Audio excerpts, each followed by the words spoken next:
నమస్కారం. ఘంటారావానికి స్వాగతం. ముందుగా ప్రధానాంశాలు. నేడు వైసీపీని వీడనున్న మోపిదేవి బీదా మస్తాన్ రావు. అదే బాటలో నడవనున్న మరో 6 ఎంపీలు.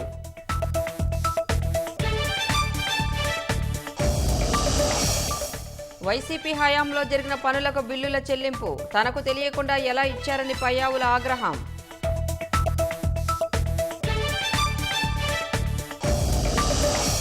వైసీపీ నేతల భూదాహానికి చెరువులు సైతం మాయం. కర్నూలు శివారులో ఆక్రమణలు.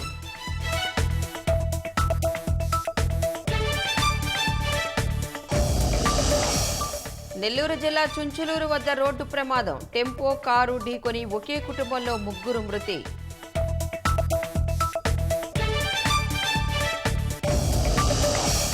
ఎల్ఓసీ వెంబడి చొరబాటుకు యత్నించిన ఉగ్రవాదుల హతం. నిఘా వర్గాల సమాచారంతో మట్టుపెట్టిన భారత సైన్యం.